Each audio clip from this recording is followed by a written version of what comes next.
you're listening to the Paranormal Peep Show on the Paranormal UK Radio Network, but if you happen to be watching YouTube, you're also seeing us on YouTube as well. So this is the second in a coronavirus special where we're talking with a few extra guests. Some of the faces you might remember from our previous show, which is Andy Thomas and Stephen Sakellarios. Welcome back to the show, gentlemen. Thanks again for joining us. And we're also joined by Ben Emlyn-Jones in Oxford and Carol Noonan in Portsmouth in UK. And regular co-host, of course, is Andy Chaplin in Hertfordshire. Andy, how are you doing? Yeah, not bad, Neil. Ticking on by. At least the weather's nice. It's a shame that we got to stay in this nice weather. Yeah. You see, if we didn't have the lockdown, then it would, of course, be peeing down with rain. So because we got the lockdown, it has to be bright sunshine. Well, one of the things I was thinking of actually is if this coronavirus actually occurred in the winter with all the storms and things like that, people wouldn't be so worried about a lockdown because they wouldn't really be going out anywhere. True. So you really feel the full force of a lockdown once the nice weather comes and you have Easter and the bank holidays where people traditionally want to go out and about and celebrate with everybody. And instead, everyone's watching DVDs or at home reading books or producing shows like us. Or channeling.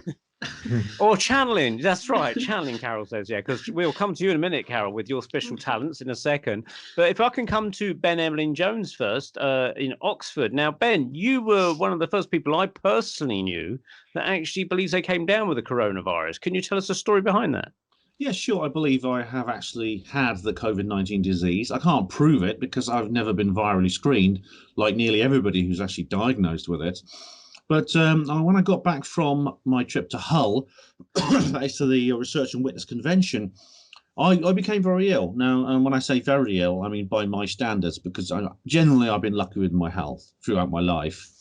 But I came down with an illness which is the worst I've had since I had glandular fever when I was a child. It was like flu. The symptoms are similar to flu. The dizziness, fever, a feeling of tiredness and sort of dissociation, rather drunk type feeling, aching limbs, and also the coughing, very bad coughing, a loss of taste and smell. That's another feature of it. And but it was much worse. It was more severe, and I was really pretty much immobile for about 5 days. I didn't eat anything either. I had no appetite. So I drank plenty. They advised you to drink plenty, so I did. And now I'm the first person actually I know that actually has come down with this illness. Other people have since then. Several people I know of have died, including 2 porters at my hospital where I used to be a porter have died. I know that although generally for most people it's something you can actually get over. For a minority of people, it's a serious disease. I'm concerned about what's going on with coronavirus. It's not the disease itself, which appears its origins are shrouded in mystery, and there's a lot of controversy about where it came from and whether it has some kind of purpose, whether it's been done deliberately. I've been looking into things like this. I've also been looking into the political angle of it, the fact that the government seems to be very keen to impose their own will on us as a result of this, with the pretext of protecting us from this disease. Of course, we do need to protect ourselves from this disease, but I don't believe that should be used as an excuse simply for the purpose of the government stretching their authoritarian muscles, which seems to be the purpose now, what David Icke calls problem, reaction, solution. So that's kind of my position at the moment. Now, you had to diagnose over the phone rather than getting a test. Is that correct? Yeah. Now, very, very few people have actually been tested. To be tested for a particular virus, you need to have a viral screening, which has to be done. There are several ways of doing it. But like most people, what I've done is I called a helpline, and the person on the other end of the helpline, after just a 3-minute conversation, said that I probably had coronavirus. So I was advised me to self-isolate, to socially distance, and to immediately to basically stay indoors, take it easy. And sounds a very thorough check. Yeah, I mean, there's very few people have viral tested. Viral testing kits, I think, are around the place. I'm sure Boris got one of those. But I heard actually, I but, was told that you can buy viral testing kits from Harley Street in London, which is obviously the private clinics road for those that don't know, and they about £400 each or something. Oh yeah, I'm sure there's someone flogging them from Thailand for £1,500. You know, I mean, it's like the toilet paper. You know, I've seen toilet paper on eBay for like £100. I think there's more chance of testing yourself successfully a pregnancy testing kit and getting a good result from that.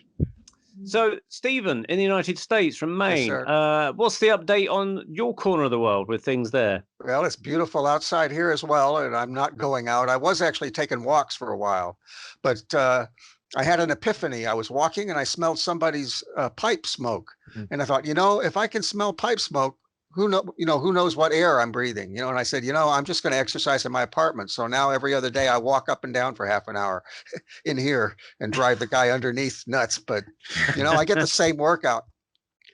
Same workout. Still fit and healthy then. There you go. Yeah. Still in the land of the living. Yeah. That's good. Now, in case anyone heard music there when Ben was talking, it's because Ben has a chap above him, funny enough, because you've just been talking about you must be annoying the guy below you, Steve. And there's a guy above Ben that's playing the piano, and Ben calls him Liberace. It's perhaps a reincarnation of Liberace, but unfortunately, we have some free licensed, copyright-free incidental music to back us on this particular show. He just seems to go for very simple tunes, but his name's Alan, but he just I don't know much more about him, but he does play the piano. Yeah. Well, he's quite good. We can always get him in to do our theme tune now and again, maybe. Andy Thomas, so any change of perspective since we last spoke on this coronavirus? Well, I mean, we've had enormous changes in terms of the perception of what's going on, because as most of you will know, in the last week or so, we had the David Icke broadcast, which went out on the London Reel, channel, if you want to call it that. And of course, because that was also streamed courtesy of some other, shall we say, well-known platforms, there's been a real outcry. And because he perhaps failed to condemn, let's just put it like that, people burning masts, if indeed they are burning masts, and there's some dispute about that. But of course, that gave the mainstream all they needed to shut down any sensible conversation about 5G.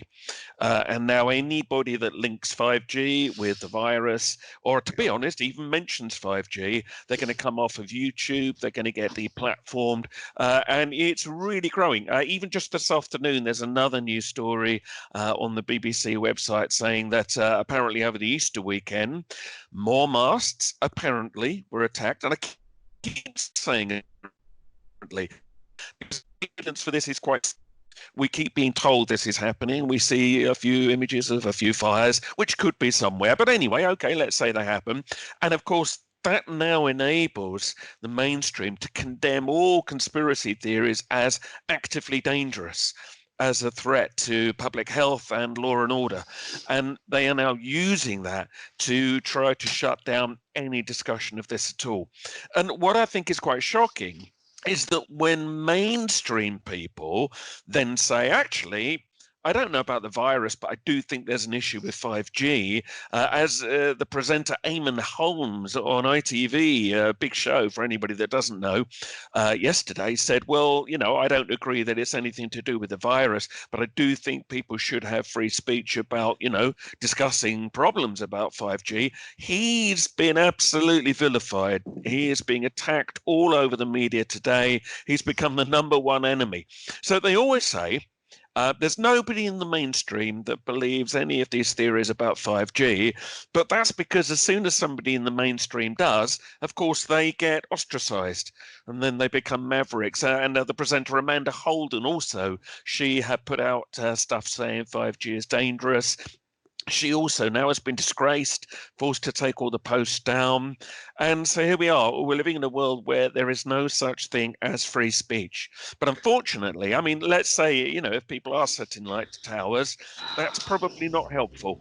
And what we're going to see, I think, in the next few weeks is a real crushing now of any conspiracy speculation, probably on anything in the mainstream. And that is a shame. I can absolutely concur there, Andy, because I've just come off a 1-week ban on Facebook. And now this ban I've noticed is everywhere, on all social media platforms. Anyone who's got a slightly different opinion, there's posts being deleted. The posts that I was having deleted, they weren't even,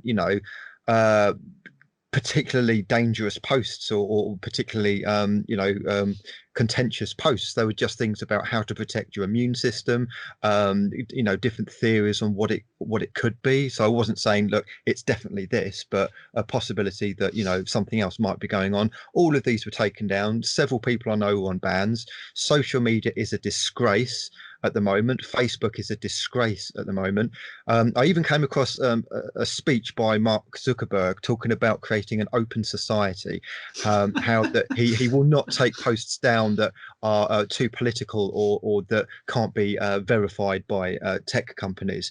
And yet you put something up about strengthening an immune system and it gets taken down. So he's saying one thing and his company is doing completely the opposite of that. And what I think, and I don't know if you concur with this, Andy, do you think there's a conflating of issues here deliberately? So, for instance, with the 5G aspects, I feel that there's two kind of camps. There's kind of like 5G might be actually causing these virus symptoms. In other words, there might not be a virus, but it might be causing the symptoms that look like a virus. And then there's the camp that you just mentioned, whereby there might actually be a virus. 5G might not be causing it, but 5G will be detrimental to health, detrimental to people's immune systems, and that will kind of like make the virus worse or affect more people. So do you think there's a muddying of the waters where the mainstream is kind of merging it all together and then making us look like we're saying there's no virus at all, it's all 5G? I think there is a conflating, and I mean, we need to be aware, of course, there are some people that don't still believe there's a virus. Now, I'm not in agreement with them. I have family members that work in the NHS as doctors and other staff, and there very definitely is something. And Ben, you seem to have had your own experience with this. But what's happening is anybody that has any alternative view at all on the virus is now being branded. And here are the normal terms we hear, especially on Radio 4. They are branded crackpot, conspiracy theorist, lunatic, conspiracy theorists. And this morning on Radio 4's Today program, now even people that question just problems with EMF, they are deranged. So these are insulting and judgmental terms that are now coming in as routine.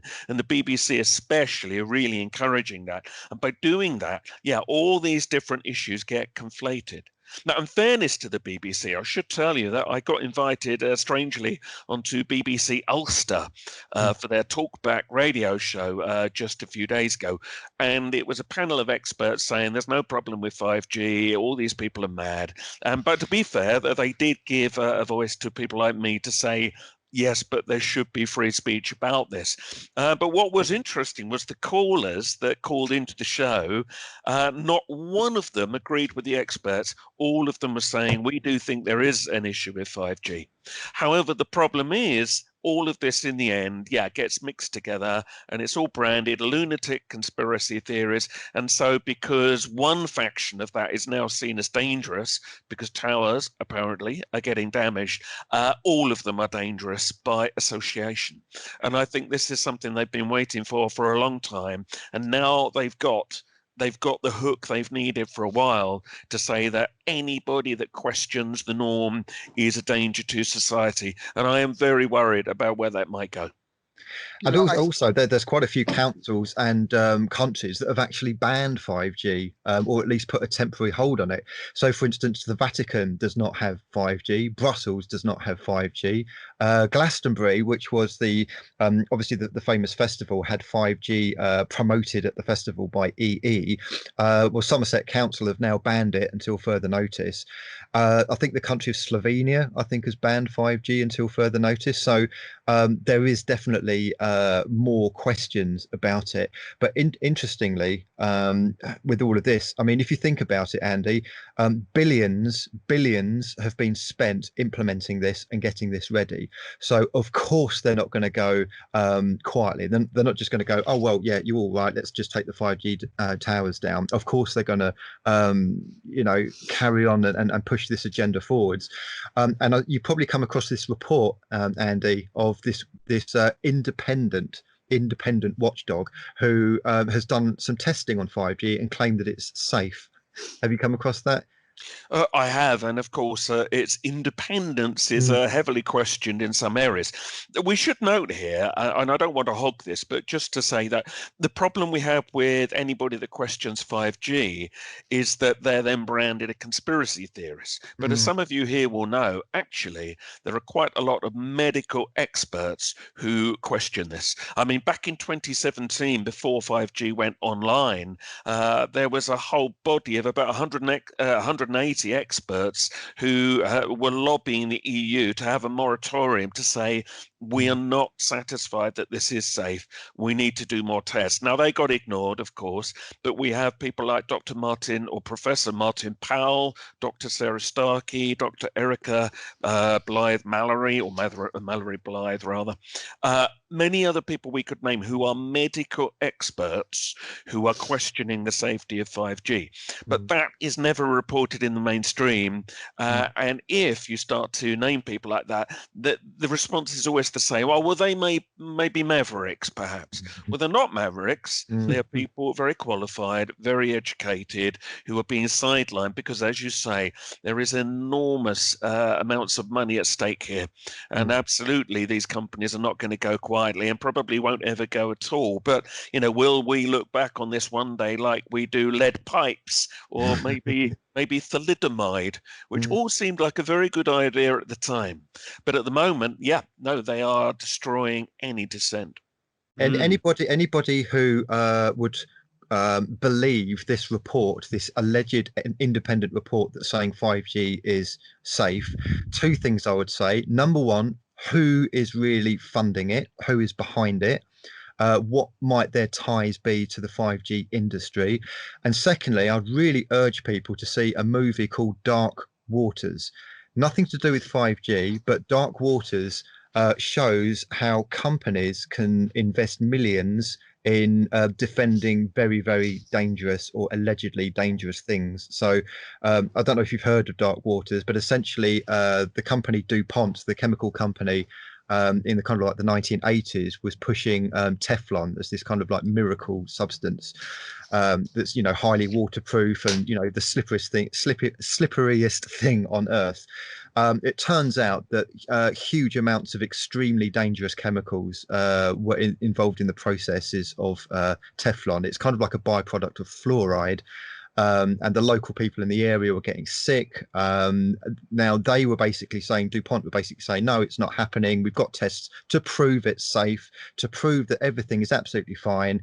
Anyway, this lawyer got hold of it, and actually it turned out that it's not safe at all. And not only is it not safe, it's unbelievably toxic, and it's worldwide. These particles, these kind of fluoride particles, have gone into the system, and it's just absolutely everywhere. It's an absolutely horrific film, Dark Waters, but please go and see it. And I would like people, after they've seen that film, to question, are independent, so-called independent sources to be trusted with this kind of thing? And I would say perhaps not. Perhaps some people might have a bit of a backhander. Perhaps some people have got ulterior motives. Maybe some people are connected in ways that we're not aware of to the very industry that are basically saying that it's safe.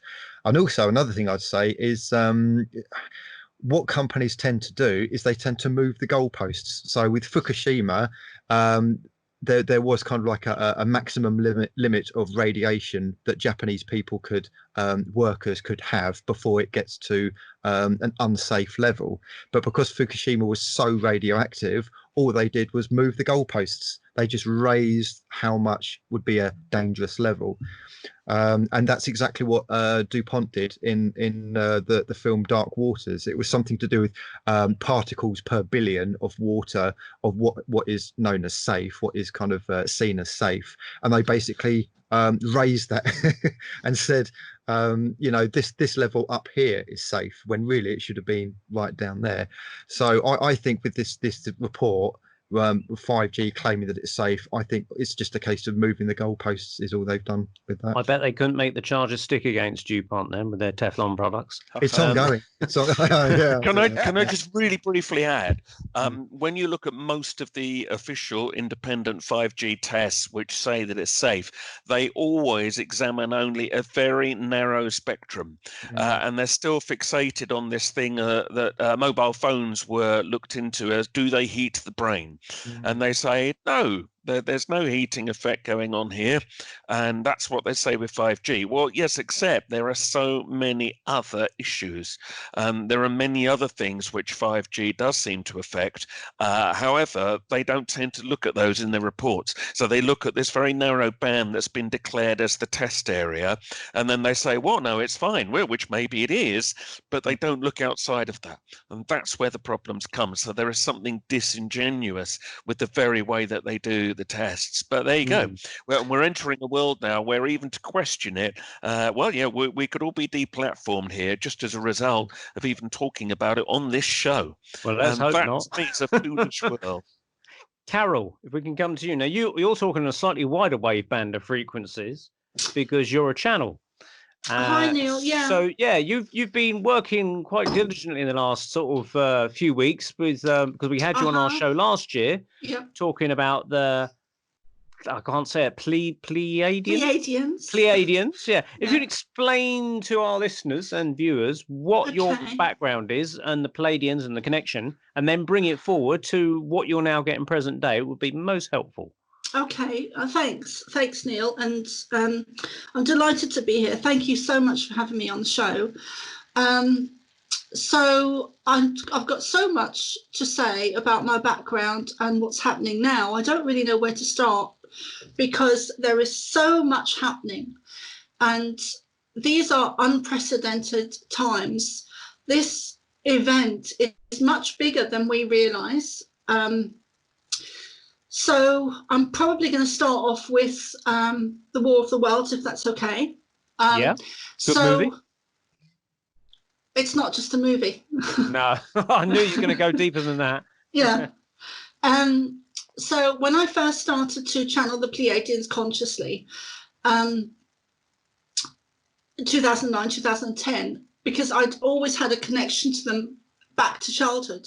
So I don't really want to talk about my stuff too much. I really want to get on to the more important stuff of what's happening now on a higher level, on a bigger level than what we're seeing in a 3D with the coronavirus, and explain some of that stuff. So basically what I was shown is that there's a war of the worlds, and to me they do call it the war of the worlds,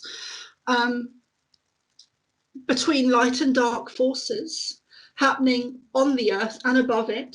So there are ET races that are positive and negative, and they're at war, and they've been at war for a very long time, and that we do not come from here.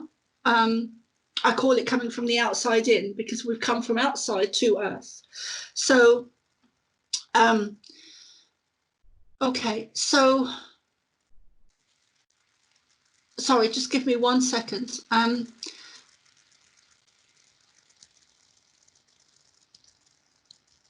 Okay, so going back to the time of Atlantis, the downfall of Atlantis was where it all began, in my understanding.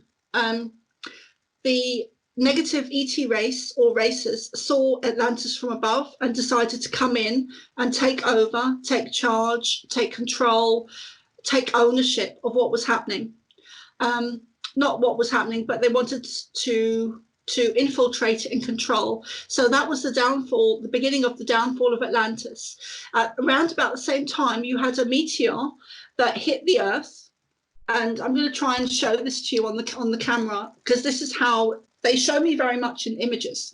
And this is an image this is something they showed me recently. So at the time of Atlantis, something hit the Earth and knocked it off its course. So it kind of dropped down from one dimension to another. The consciousness let me rephrase that. The consciousness of the Atlanteans dropped down from one level to another. So it dropped from a higher to a lower.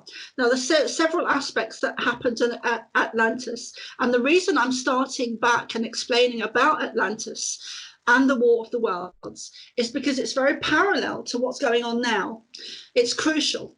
So a meteor hit the Earth at the time of Atlantis, helping to cause the downfall of Atlantis, as well as the negative ET races or race. So you had a meteor that hit the Earth, knocked it off its course. And now what's happening is the Earth is swinging back because the Earth was knocked off its axis, knocked off its original rhythm. So we're coming back to a time now where we're shifting back up. So the Earth is shifting back up onto its natural original axis. Our DNA is changing as well because it was also changed at the time of Atlantis. So our DNA is raising naturally. It's like a coil that's been stretched. So if you imagine a coil being stretched into a string or a straight string, eventually it will go back to its natural pattern, its natural frequency, which is what's happening with our DNA at the moment and has been for some time. But we are also getting assistance with our DNA to help to shift it back to its original natural blueprint from positive star nations or positive ET races. So our DNA is changing back, our consciousness is raising, our awareness is raising. Atlantis will raise again, which I believe was in Antarctica.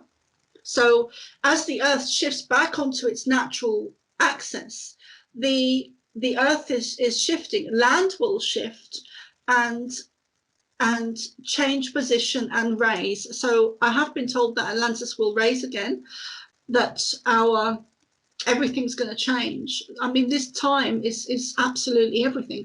So one of the things about Atlantis is that the Atlanteans didn't see this negative energy coming towards them. So they didn't really have a choice. We are seeing it, and we do have a choice. The vast majority of us are aware and awake and conscious and know that the ETs are real in a positive and negative way. A lot of us have already woken up, and the rest are to follow. So the Atlanteans didn't see it coming. We, however, do see it coming. So therefore, we have the ability to change things.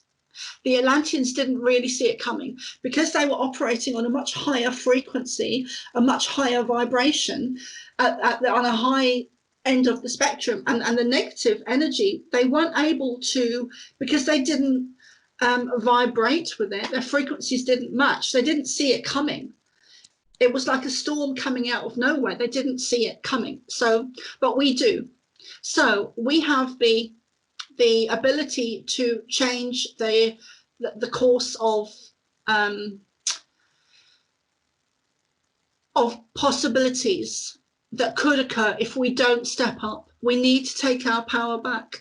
We need to raise our energy, raise our frequency, because that is very important. Now, some people are saying or believing or thinking that being loved and being liked and being kind and being good and being spiritual and mostly being loved doesn't have any effect. And actually it has everything to do with it, because if you raise your energy to as high as you can get it, nothing can affect you externally, because you're a force of energy, you're a divine light, you are a beautiful being. Your powers are immense and vast, and you don't even understand how, and the things that you can do, and you don't understand how vast that is. If you were tapped in, turned on and tuned in to your power and your essence, there's nothing on this earth or any ET negative energy that's aimed at you or targeting you or honed in on you that could affect you to the full ability that they want to. So you were talking in before we started that you channeled the knowledge from the Pleiadians that they're saying that this coronavirus is definitely a man-made virus. Yeah. So what have they said? Why is that, and what's the purpose behind that? Okay. Well, so there's two energies hitting the Earth at the moment. One is positive and one is negative. And can I, before I answer your question, Neil, can I just explain something? Because it's also in part of it. So you might have to remind me of your question, though. Okay. So there's a positive energy hitting the Earth like a beam of light, and there's a negative energy hitting the Earth like a beam of light, and they're both opposites. One's positive, one's negative. And this is very much to do with ET races and energy. So as the beams are hitting the Earth is going to twist and divide and become two. So the beams are coming down, the Earth is going to twist and divide into two. One is going to evolve and go into a higher frequency, and one is either going to stay where it is or go into a lower frequency. So that's something they've showed me that is either going to happen or has a highly possibility that it's going to happen. So in answer to your question just now about what has this got to do with the coronavirus? Well, we're at war, and the war is not the coronavirus. The war is on humanity and the consciousness of humanity and the evolvement and the ascension. Everything is tied in together, and there's several things all happening at once on Earth and above it that we're seeing and that we're not seeing. So there's several things at play here. It's all we're being shown is the coronavirus and the 5G to a certain degree at the moment, but there is a lot going on behind the scenes. If you imagine you're sat in the theatre and you've got this play on the stage, and that's all about the coronavirus. Well, behind the stage, behind the curtain, there's actually a multitude of things going on at the moment. You know, things are being put into place. We do have help and assistance. Stars are lining up. Our DNA is changing. We originally, what they showed me a couple of days ago, is that we originally had 13 strands of DNA, or that we are going back to a top, so we either originally had 13 strands of DNA, and this is very new to me. I've had this in the last couple of days, or we will be becoming 13 strands of DNA. So we've either had it in the past, or it's a more evolved than we even were before our DNA was changed by negative ET energy. So we're either evolving to a place above where we were before they changed us, or we're going back to our original blueprint. So what has this got to do with coronavirus? Well, it's got everything to do with coronavirus, because in the very beginning, at the downfall of Atlantis, negative ET energy came in and overtook the Atlanteans and the population and dumbed them down and changed our DNA and changed everything, changed the course of the Earth, and the poles shifted, putting everything off its axis. So since then, they've been running the show. So they've set up systems on Earth, like school systems, like banking systems, like money, like pharmaceutical companies, like governments, and they've put the law systems in place. They've put every system that we have on Earth is created by negative ET races. Whether it's one particular race or it's a group of them, they're all in charge and controlling us en masse through the different systems. So the coronavirus, and they've put us at war with each other. They've put us at war with each other. So they've divided us: black against white, rich against poor, young against old, creed against creed, race against race, language against language, religion against religion, belief against belief, to be at war with each other, so that we are distracted and operating on a lower frequency. Mm-hmm. And also they have created several events within our history. That things like Hitler and the Nazis and genocides and holocausts and situations and conditions and to keep us dumbed down, to keep us in control, to keep us in fear. What's happening at the moment is probably the biggest, most profound time on earth that's ever happened, ever. We've never had a situation like this before. This is either the beginning of a new dawn for us as humanity, or it's the end. Now, so I don't believe it's the end. I believe there's a very positive outcome, but they work through fear and lowering our vibration. So it is absolutely essential that we keep our energy and our frequency and our vibration as high as we can. Because the coronavirus is weapons that are being used against us, essentially, to distract us. Stephen, if I could come to you in Maine. Now, you've been looking into a lot of David Icke, and some of the things there that Carol's been mentioning, David Icke has almost said similar things within his research over the last sort of 20 years. But, I mean, what's your take on David Icke? Do you have a positive aspect of him, or a completely, do you think he's baloney, or do you think he's somewhere in the middle? Well, I did watch the entire program. And I watched it with an open mind. I don't agree with him that there's no virus. And I tend to think that's pretty dangerous. I think it's unfortunate that he came to that conclusion, because on everything else, I think he's seeing pretty correctly, but on that one particular thing, I don't agree with him. And I think if you start going out and ripping your masks off like they used to burn draft cards or bras or whatever, I think that's trouble, because it'll bring, as Andy said, it now brings the establishment down on us and labels us all as kooks, It's handy to rip your bra off, because you make 2 masks from one, can't you? Out of that, there is a kind of plus point to it, Yeah, there you go. But do you get much of David Icke in the States? Is people aware of him in the States like we are in the UK? I don't know, because I don't really associate with too many other open-minded people. So I really don't have a sense of that. I mean, the only thing I get is on YouTube, and what I see is pretty much, I think people are pretty annoyed at him.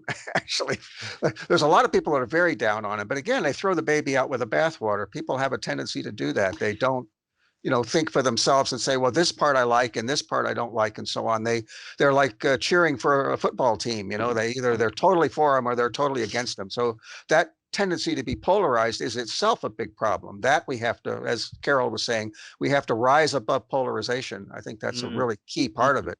So if you do that and you look at David Icke that way, I say this guy's really thinking out of the box. He's very intelligent, but he seems to be a little off here, so you kind of discern, what I could go with and what I can't.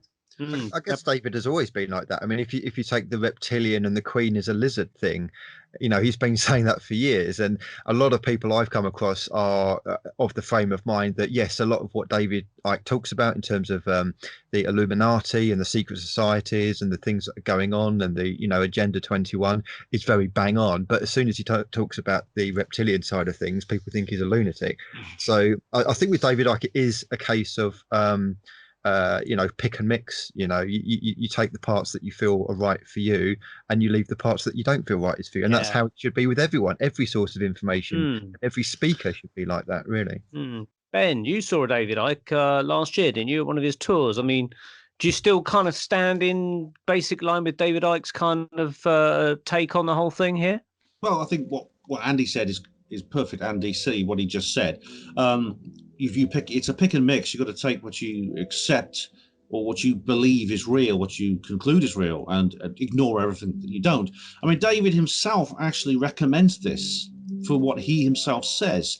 I did go and see him. I went and saw him, and he's in Newcastle. I went to see him in Newcastle. It was a secret location. You can't actually book a David Icke gig now without, you need security, you need secrecy, otherwise there'll be protesters outside because he's so controversial. It's him being banned from London Real, I thought was disgraceful. I mean, the attacks on London Real were awful. And I mean, I know that not everything he said was true. I know that in that particular interview. Can I just jump in there? Because you were saying that he was banned from London Real. When did that happen? It happened. It was last week when he did his second interview with London Real. It wasn't London Real that banned him from him. London Real themselves were banned. The video was banned from YouTube. Yeah. Sorry, and I thought you. Yeah. No, it's sorry. I just should have clarified. Yeah, I did go and see him. In fact, I tried to attend all his tours dates whenever he's in the UK, wherever I can. He made a lot of interesting points about the coronavirus. Now, I do believe there is a coronavirus. It is a virus. I mean, I've lost 2 of my brother porters to this virus at my hospital, and these are guys who really I'm very close to because they're fellow porters, and it's devastating to lose them. It was a virus indeed. This being said, 5G, I believe, is something I think is a threat. 5G, I don't believe is healthy for us. I believe it is some kind of electromagnetic weapon. I mean, Barry Trower, I know people laugh at Barry Trower and they just try to discredit him, but I mean, he goes back to source articles from the Soviet Union in the 70s where they were doing experiments on electromagnetic. Can you just tell viewers and listeners who Barry Trower is, for those that don't know? He's a man who knows an awful lot about electromagnetism and its effect on the human brain. Now, he says he's a scientist. Yeah. I know some people say he's not, but I mean, he does. I believe he is a scientist. He has had government contracts and things like that. So I don't believe 5G is the cause of the coronavirus and the COVID-19 disease. I don't believe it's the cause of the COVID-19 disease. It's appeared in places which have never been exposed to 5G. They had a suspected case on the island of St. Helena. Place which is a tiny remote island in the middle of nowhere, you know. But the 5G, I think, is unhealthy, and the effects 5G have on the body include the compromising of the immune system, and when that happens, you are more susceptible general to viral infections, indeed any other kind of disease, and so it is indirectly going to make the COVID-19 disease worse for people who are exposed to it. I don't believe it's right to go out and carry out attacks against these antennae. I mean, the antennas that are attacked, I've not seen any actual evidence that these were 5G antennas. The reason is 5G antennas are actually quite small. These are quite large objects, quite large machines that were being worked on by engineers. I do think it's strange how they've been allowed to continue this work during the lockdown. But isn't it just 5G antennas, essential work. Okay, right, whatever. Well, it's tied in together. Yeah. 5G. You know, they've. My understanding is that they have created this situation or scenario or virus so they can distract us completely and lock us down and keep us in our homes in order so that they can put up the 5G. But there's also a lot of other stuff going on as well. On the 3D Earth level and also on the higher levels, higher dimensions. So it's not just one thing. There's at least three or four different things going on. Oh, more than that. I mean, it is exactly. There are. It's the associate issues to do with the coronavirus. Is the fact that governments are, in a sense, this is almost like what they've been waiting for, the opportunity. Just like to put us under more and more controls, to bring in these Orwellian measures that to put queues outside the supermarkets. It reminds me of stories of Russia from the Soviet era where there were shortages and things like that. People carrying queues from the 70s. Yeah, I go in there and it's like I go into the shops and there's like half the shelves are empty. So I'm concerned about what you said about the spiritual side of things. I know you covered it in detail. I don't want to go into detail now, but yes, that's real. It is about spiritual forces at loggerheads too. So, yeah. Andy Thomas. Now, 5G. Obviously, a lot has been spoken about it. My suspicions. It's only just a suspicion. I don't know. Do you think that it could be maybe a red herring that everyone starts to focus on the other enemy here, which is people are saying it's 5G, but in fact there could be something else out there that we're not looking at, and 5G is a distraction as the blame? I think that 5G is just one tiny component in this. I suspect Ben is right. I think if it is correct that 5G is not good for your health, then yeah, having it around might well make you more susceptible to a virus. So it's not a good combo to have. I doubt that it is the cause of all the problems because, as already has been acknowledged in the mainstream correctly, some countries that don't even have 5G yet are getting cases. And also, if it was 5G causing it, then you would expect the numbers to just go on and on and on. There shouldn't be any tail off in numbers, whereas we are seeing now in places like Italy and Spain, the numbers, they're tailing off now. So in my view, I don't think that is the main thing, although I do think it could be a problem in its own right. Okay, but yeah, there's something much, much bigger going on. What I think is unfortunate at the moment, though, is that, as you're intimating there, I think a lot's got put onto that. And they, as we've already acknowledged in this conversation, that they're using that to bring down any useful discussions. And I do admire David Icke, and I admire his work, but like has been expressed here, I don't agree with everything. But I think the problem is he is seen in the end to represent all truth seekers, and he doesn't. And I think that's a big problem. And there are people that absolutely are devoted to him. And if David says it, well, it must be true. But the trouble is that is perceived from the outside as being, well, he represents all of us, when he really doesn't. So we need to sort of in some way here make a sort of a break and say, look, that's David Icke. He's got every right to believe what he believes. Good luck to him. But there are many other viewpoints and there are many other issues going on. And, the causes of the virus, the spread of it, the numbers, the tests, there are many unanswered questions. And I do think that we should start applying ourselves to those as well now, and put aside anything which, as you say, it can draw you away from talking about what really matters. And the key thing, as has already been touched on here, is it is being used, whatever the cause, to close down our freedom. We are entering a world of control and surveillance, and police powers have come in, which you could never have dreamt of in any modern times. And the hope is that they will be rescinded eventually when this dies down. But what else will we be left with? You may have heard that there's an app now which they're recommending we will all have on our phones, and initially voluntary, which will tell you if anybody around you's got symptoms, or if you yourself have had symptoms, then you'll be able to know where all these people have gone and who they're meeting. And that's the classic Orwellian tool, of course. And in the end, that will be something which you won't be able to operate in society without. So that's one big problem. And then the big problem hurtling towards us like an express train is probable mandatory vaccination. In a year, 18 months' time, I would imagine that we will be basically expected to queue up for a vaccine. And maybe they won't make it compulsory officially, but it will become clear that if you don't have it, you won't be able to go to certain places, you won't be able to function in society. And that's not science fiction, that's not a conspiracy theory, that is openly being discussed now in the mainstream. And that's where we're heading. And of course, if you believe vaccines are wonderful things, well, then you'll welcome it. But if you do have any concerns at all, then naturally you are going to begin to worry that this is something that's going to change the very sort of notion of what it is to be a human being. And if you are worried about the side effects of it, and the fact that it's a very rushed into production vaccine, that's going to be a big problem. And certainly I think you can expect now, if we're not already there, that anybody that questions vaccination will be treated like they're treating the 5G believers. The danger to see, and will have a voice. So sadly, I know that sounds depressing, but I do think that that's what we're heading towards, unless lots of people stand up as one and say, hang on a minute, that's not the way we want to go here.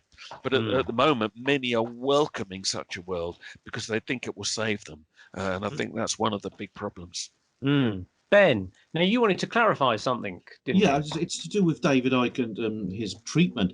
I mean, I personally am a free speech absolutist, and I would not support David Icke being removed from YouTube if he was a flat earther, quite frankly, or anything. As much as I'm not a flat earther, of course, either, but I'm totally against that. But he does really deserve to be allowed to say what he thinks. And if we live in a country where people can speak and think as they feel fit, which I believe we should do, then his removal from YouTube was disgraceful. Absolutely. Andy, I also want to talk about what Andy said about language, the way the media is referring to people. Now, the term conspiracy theorist has been said many, many times. It's been related to Eamon Holmes, who has been listening to David Icke, because Eamon's the guy who knows him and has interviewed him and stuff like that, and he's been listening to him. So seeds planted, stuff like that. The term conspiracy theory did not exist. It can't be found in any lexicon before 1964. Why 1964? That's when the Warren Commission was published, the investigation into the Kennedy assassination. They needed some label to slap on people so that they could be ignored, so that it's just you just tar them with this brush, and then everything they say is just regarded as nonsense, and they're still doing it today. I totally back that up. Going back to the vaccines that Andy Thomas was talking about, yeah, I've noticed this is the big push. Some interesting things here, though. Trump and Boris, both of those are very much contentious people in the world of politics. Some people love Trump, some people hate Trump. Bill Gates wants to push mandatory vaccines. Trump is pushing against Bill Gates. I think Trump is on the light side. Love him or loathe him. I mean, he is a bit of a buffoon, but I think he's on the light side. There's a whole different angle to this in terms of the QAnon thing, but that's maybe another discussion for another time. Yeah, these vaccines, what I want to know is that there have been several effective drugs that have been proven by the University of Queensland, Australia, in terms of anti-malarial drugs. I think it's something like hydroxychloroquine or something like that, some kind of long-winded Latin name.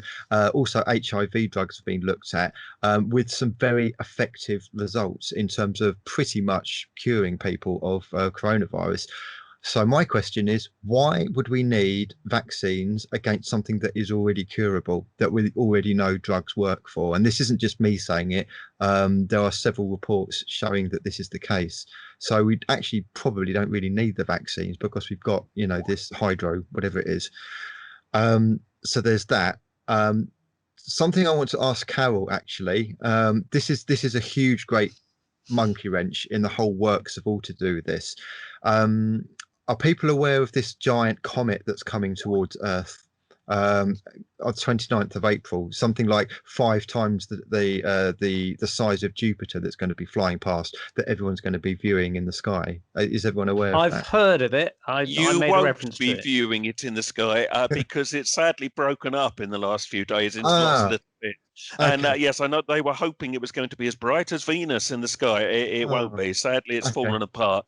We're talking about Comet Atlas here. That's what they called it, Atlas. But no, it's now. Sadly, we were all hoping for something spectacular, but it won't be. It won't be visible. It will be so dim by the time it goes by, it will be gone. By the way, you could see it about 2 weeks ago. I saw it through binoculars. It was a very, very faint smudge, because I'm quite interested in things like this. But no, I'm afraid it won't be very spectacular. I'm sorry to say. Oh well, If I could. I was just going to say this could be good news and bad news, because my question to Carol was going to be, do you think that's actually Nibiru and the return of the Anunnaki? But it looks like it's not. Well, sorry, I was just about to say something then, and it went. There is mass UFO sightings going on Earth at the moment that we are not being shown on the media. And we won't be shown. We won't be shown. I also believe there's actually going to be a genuine sighting, or sorry, not a genuine sighting, a genuine landing. So I know that's going to sound quite funny to a lot of people, but this stuff is real. We've been lied to on a mass scale, basically about everything, about the Earth's history, about where we came from, about who we are, about the true history of the Earth, the real science, the real history. You know, everything we've been taught is a complete lie. And when you start looking into this stuff, simple things like UFOs and abductions and contactees, it all starts to begin to make sense and research it. So I'm not saying that you should believe me without question, because you should question things. You should question everything that you've been taught. So there's so much going on here at the moment. The coronavirus it's because it's such a mass scale, it had to be designed and well organized before they actually released it. This is not something that was released on accident without any purpose or negative agenda. This was well planned and well prepared beforehand. So, and also one thing I want to get across as much as I possibly can, that this is a war on consciousness, a war on humanity, and we need to take action. Yes, we need to be love and light, but we need to take action. We need to stand up and say, no, this is not okay, this is not right, and I'm not going to allow the extinction of humanity to happen, because the earth is going to, the two energies hitting the earth at the moment are going to twist the earth into two, and one is going to go into a higher frequency or higher dimension, and the other one is going to stay where it is or drop into a lower state of awareness and energy. So, you know, these are critical times. This has never happened before. And what I'm saying, I'm not saying lightly, you know, this extreme times. It's critical, it's pivotal, it's crucial, it's severe. There's severity with it, and there is an absolute parallel between now and what happens in Atlantis, with one exception, that we have the ability to change things. If we get up and do something, if we take action, we have to act, because as David Icke says, now I don't believe everything that he says is true. I think he's a great man, and I think he's got huge backbone to be able to get up there and say what he believes, and that's what it's about. He's speaking his truth, whether it's right or wrong, whether you believe him or not. Now, I don't believe everything he says, and I do believe that the coronavirus is real and that we are at war. But the war is not the coronavirus. The war is the negative agenda and the systems they have in place. And we haven't even got the Elon Musk's 10,000 5G satellites in space yet. So imagine what they're going to be like when they're switched on. No, it's going to be 42,000. That's the ultimate goal. 42,000. 42,000. Yep. Wow. Great, isn't it? Wow. At what point are the good guys going to step in? And because the thing is, I've heard this argument many times before, that it's up to humanity to change it, that, you know, we are the cavalry we're waiting for. But this is too big for any one person. OK, you, me, all of you guys, we can't just shut down 5G. This is done by corporations with billions of pounds. And Andy, I'm so sorry, darling, to interrupt, to intervene. One thing I just want to mention, because it's in relation to what you're saying, is that the Rainbow Warriors are a prophecy by the Cree and the I think it's the Hopi, but they are prophesied by the Native Americans and other ancient people. And actually, when you look at the prophecy, that is the time we are in now.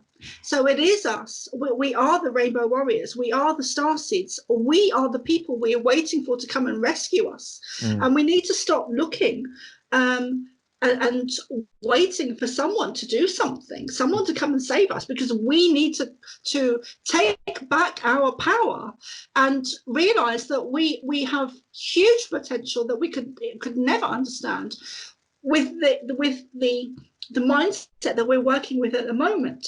We have unbelievable abilities and powers and intuition and knowledge and understanding and awareness and creativity, and we have so much potential that was changed from us or taken away from us when our DNA was changed. And that's what we're going back to. Everything is shifting and changing. The earth is changing. We are changing. Stars are aligning. This is the time of the Rainbow Warriors that was predicted about. I don't think many people have put those two things together, but we are the ones we've been waiting for, and we need to take action. Yes, we need to be love and light, but we need to balance it, because before we were either love and light and sitting there doing nothing, just meditating, or we were protesting in the streets and shouting and crying and saying no. Now we need to bring those two things together and integrate them within ourselves and be both, and raise our energy and stop this from happening. Because as David Icke says, the doors are closing, and if we don't stand up and take action, whatever that may be, then the doors are going to close. This is a time frame that we have. It's not going to last forever. The stars are aligning. This is a special time and an extreme time that has probably never happened before on Earth. With the exception of Atlantis, and Atlantis fell down. There was a downfall of Atlantis. So we have one opportunity now. This is not going to continue. It's either gonna be a positive outcome, which I believe it will, or it is either the beginning of a new dawn, a new era, or it's the end as we know it. But having said that, some of us will evolve and raise our consciousness where we do leave the planet, and some of us will stay. Some of us operating on a lower frequency, those who aren't so aware of what's really going on, which is why I'm trying to get it across to people as much as I possibly can. You have to raise your awareness, your consciousness, your vibration, and be love. Okay, we better take a break there. Sorry to interrupt, Carol. I know I'm going to stand up, not for my rights, but for a cup of coffee. So if we just take a 5-10 minute break, everybody, we'll come back in a few minutes on the Paranormal Peep Show.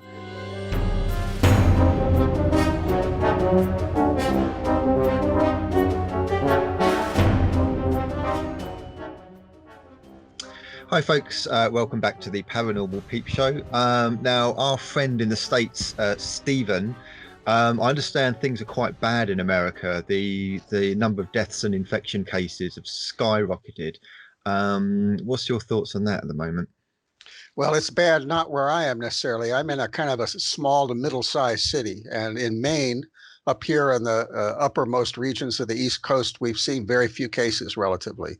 The other thing about Portland, I don't know about the rest of Maine, but the people are very civic conscious. There's really a consciousness here of everybody's going to cooperate and be thoughtful and be responsible. That's very strong in the culture here in this city.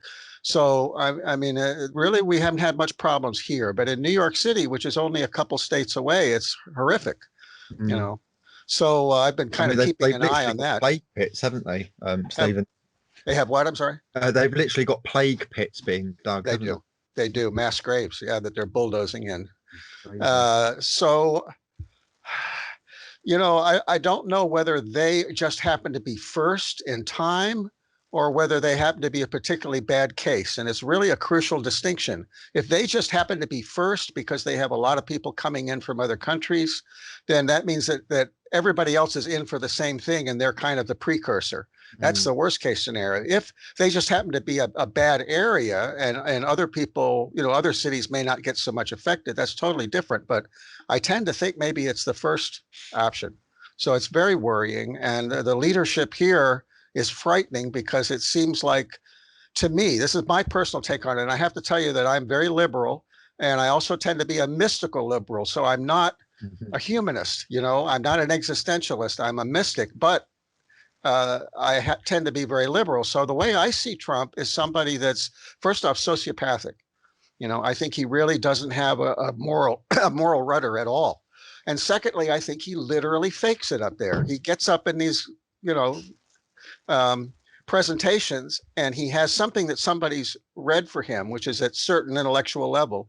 And every once in a while, he'll look up and put in a comment of his own and it's on a totally different intellectual level, you know, and, you know, and he just kind of says something that sort of sounds good and it's kind of sing-songy. And then he goes back to his prepared script and it's frightening because couldn't that be argued with a lot of other presidents, such as Mr. Autocue himself, Obama, who actually once thanked himself for coming to Italy because he read the wrong autocue?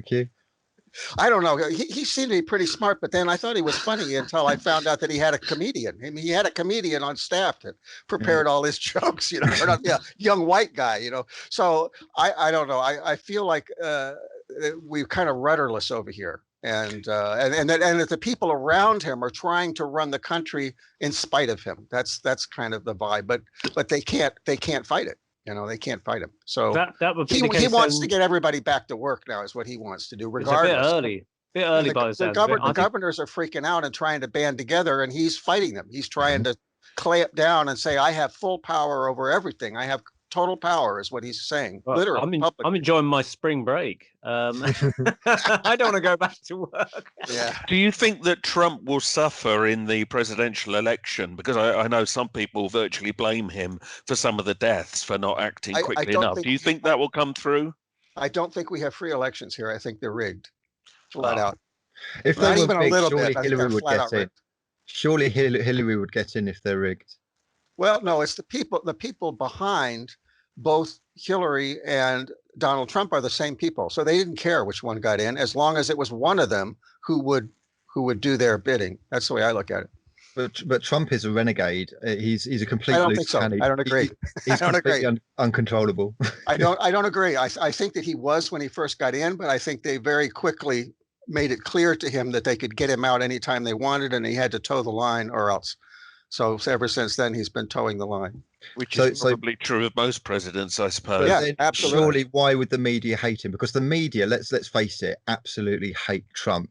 Whereas with their golden boy Obama, he could do no wrong. So if Trump cured cancer, the media would say he's taking away jobs from cancer charities.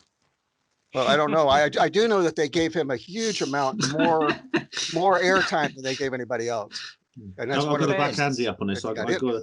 I've got a backhandy up on this. Ben, yeah, you're a Trump's. You went into London when everyone was booing Trump. You went there as a brave man by yourself and cheered him on. So yeah, what's your take on Trump, how he's handling this crisis? Oh, it's such a huge subject. We probably don't go into. People don't have time to go into it in detail, which is a shame. But I do disagree with Steve on this. Trump is a product of the post-2016 era, just like Brexit. I know I'm going to go into controversial areas like QAnon, but there is a real QAnon. I know there are many fake ones. There's at least 3 or 4 I know are fake. There's there's 2 people now seriously trying to say they faked QAnon, and there are fake Q posts, of course, you know. But this answers Andy's question about, well, look, what chance do we have? I mean, I take Carol's point about the spiritual side of things, but the spiritual side and the political side are linked through things like the 100th monkey effect. But the fact that things have happened in the world, especially in the last 5 years, which are not what the Illuminati intended. They really didn't want Trump. I think Trump is a renegade. I think he still is. Now, it's true that he has been threatened. He doesn't have everything his way either. He has a big family, which of course makes him vulnerable, because I'm sure he cares more about them than he does about himself. But he's still somebody who was never meant to be president. He really was not. The fact that he's still president is a niggle in the Illuminati's in their mind. It's a splinter in their mind. So there are the process that Carol talks about, the spiritual process, is, I think, bearing fruit in the real world, the material world, in certain plans breaking down, plans that the Illuminati have been hatching for decades of breaking down. Now, among these, I think, is COVID-19. I think it's good. There's a chance it will backfire on them. In fact, maybe it already is. I think that's what's happened. I think they didn't expect humanity's consciousness to start raising, and it's almost like a tidal wave. They've put this out into the public with the design of controlling us and dumbing us down even more. And what's happened is the consciousness and humanity is the consciousness is raising of humanity. So that's kind of, it's like a tsunami where it hits and then it doubles back. The effect of it is doubling back. That's actually what's going on. I believe, in my opinion, that's what's going on. So, Carol, I mean, out of interest, how do you think that the raising of consciousness is manifesting at the moment there? Where do you see that going on, like right now, in sort of everyday life? People are waking up. People are asking questions. People are not accepting what the lies that are being told to them previously, where they would just accept things. People are waking up, albeit slowly. You know, this is a short window of time that we have, and people have been put on lockdown and made to stay at home.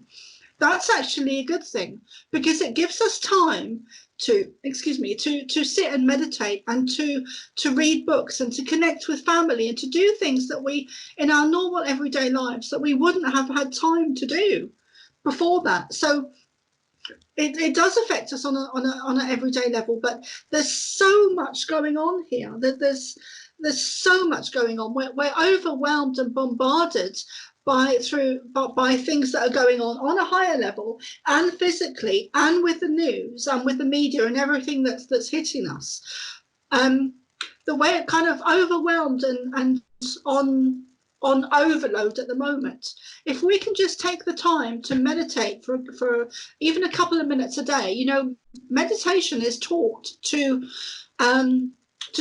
sports people in order for them to win and achieve and success. So, you know, meditation does have an effect. All of this idea that conspiracy theories are cracked and not to be believed, and that you're not psychic and you can't see it, you can't feel it, you can't taste it, you can't touch it, therefore it's not real. Well, actually, that is a load of crap. It's absolutely a load of crap. And if you really look into science, science will tell you that we actually do have an electromagnetic energy field, which the New Ages or the conspiracy theories or the I don't like the word New Age and I don't like the word conspiracy theories, because those two words have been designed or implemented by the negative agenda to be they have very much a negative connotation. So those two words, I don't like them, because we are divine beings, and our beauty and our essence and the abilities we have because of our DNA, this is not mystical stuff. This comes down to science and DNA and chemicals in the brain and DMT. You know, when someone has an excess of DMT that's released in the brain, as I did through trauma, that releases DMT in the brain that causes psychic ability and awareness, and it causes you to open up and wake up. So these mystical New Age conspiracies are real, and it comes down to science. Psychic abilities and awareness and raising of consciousness and energy and telepathy and abilities are science. They're not mystical, they're not New Age, they're not out there. They're very real things that we all have abilities to do. And I am very passionate about it, because we've had the wall pulled over our eyes. You know, we've been blinded to believe one thing when actually the very opposite is true. And yes, it is unbelievable, but we need to do it in stages so that we process and understand things at stages, and we are evolving and our consciousness is raising. So for example, if we don't believe in ghosts, we're going to start seeing stuff that will clarify that there are ghosts. So whatever level we're at, our consciousness is expanding and developing very quickly. I was in the supermarket the other day. I just want to give you a quick example. I'll give you a quick example. I was in the supermarket the other day, and they've got it's quite a big supermarket, and they've got a huge ceiling, like it must be 100 foot or something, and I could feel this energy above me. And now I'm quite aware, conscious and awake, and I can connect to beings like the Pleiadians, which we all can. It's just wherever we're at, it's a stage of development. So I'm ahead of some people and I'm behind of some people. So for example, people that don't believe in ghosts will start to see them. People who don't believe in real dreams will start to have them. People who don't believe they're psychic will start to have them. We're developing at a rapid pace, and things are happening on a daily basis. Whatever happens physically also happens on a spiritual level. And things have increased to the point that things are not just happening on a daily basis. With the coronavirus, they're happening on an hourly basis now. So when you have something physically happening on Earth, it happens on a spiritual level as well. So everything is increased. It's like we're on autopilot or on charge, on supercharge, where things have increased. So the experience I had the other day in the supermarket was that I could feel an energy above my head, and I kept looking up, not knowing what it was. And then I looked up, and there was like a window, not like a skylight up in the ceiling, and this is like 100 foot. And it was a bird flying over. It was the seagulls or the pigeons or whatever birds it was. And I was like, oh my God. So that's and I was, oh, like, my God, because I realized that how quickly we are developing. So whatever level we're at, our abilities are increasing, and we are becoming more aware and more awake and more conscious and more everything is heightened, everything is changing. The earth is being shifted off its axis, and it's affecting us and our DNA and our consciousness and our awareness. And whatever level you're at, that is going to increase. So you may be someone who doesn't believe in UFOs or New Age or conspiracies or dreams or altered states or our real reality or the history or the real history of the earth or the real science or any of this stuff. And those people are going to start to wake up. And that's what's important, because if you take one person and their energy, they have a huge, immense amount of power that they're not aware of. If you multiply them by 1,000, the multiplicity is raises everything. So if you take the power of one and increase it by 1,000, that is, we're here en masse. And by waking up and uniting and coming together and being love, that does have a huge amount of energy and effect. Andy Thomas, with the advent of the internet now, we can all raise up together, theoretically. And that's perhaps why David Icke has been removed, because we're starting to reach, or he's reaching out to people that would have not otherwise heard of him, especially with the advent of online shows like London Real and things like that. Do you think we're going to go down this control thing where we're going to start seeing shows like London Real? I mean, London Real has been sort of removed or challenged, or it's certainly tinkering now on a very, the guy that runs it is a little bit concerned, and he wasn't really in the conspiracy theories, and now suddenly within a week he's turned 180 degrees into the whole thing. Do you think that the internet might be now more controlled now that they can bring in these measures? Without any question. If anybody's curious, if you go onto YouTube, it's still there at the moment. There's a talk I gave last year called Censored, and I was anticipating many of the controls that are now coming in, but also looking at, clear policy announcements made by YouTube and social media saying they would feature conspiracy material less, that they would not recommend it so much, and that certain things would be actively removed. And that has now very much come true here right now. So because they've now got basically a weapon to whack us all with, which is that we are now dangerous, whether because people are burning 5G towers or whether because some people don't believe in the virus and therefore might lead people not to take cautions, we now just can be removed because we are no longer acceptable in society. And it's going to, I think, get very bad. If you watch the talk, you'll see where I think this is going to go. And I know it sounds very depressing, but because I think when you start deplatforming people, you're basically saying you do not respect free speech. But then there is going to be pressure put on the platforms that even host websites. How long before somebody goes to whoever's hosting a website and saying, we don't want you to have Alex Jones on anymore. We don't want you to have David Icke on anymore. And if you don't take these down, you will be fined. Because remember, within the last 2 or 3 years, it has been pointed out that if you are like hosting a website, you are the publisher. You are not just the platform. You are responsible for any content that's put out there. And that is how Facebook, for instance, has had so much pressure put on it. And I think we could honestly see the day where whole websites will get taken down. And then that is absolutely the end of a free internet. We're going to be back to pamphleteering, as I've said before. And if you don't get stuff into print and secretly distribute it, you will not get it anywhere. So we could well be going back 400 years here if we do not stand up as one and stop this. I can see why the pigeons are being taken out of the sky then, because we won't be able to put secret little messages on pigeons anymore if they're being taken out by 5G. Ben, firstly, I believe you wanted to come in with a question, and after that, Carol. So, Ben, first of all. Yeah, I'd like to just ask Andy a question. Firstly, I agree with what Andy said. There are actually free speech internet sites coming up which are like blockchain or peer-to-peer systems such as BitChute, etc. But so I believe the internet will split into two. Well, we'll have like a a mainstream internet, and there'll be a free speech internet, but that will be like separate. It'll be something separate. It'll be the dark web and stuff like that.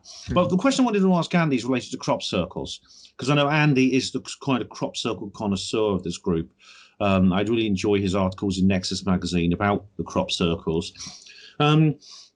This year presents a unique opportunity because the man-made crop circle makers who do produce some of the formations are essentially going to be unable to do so unless they want to try and brave the lockdown and risk being captured and things like that.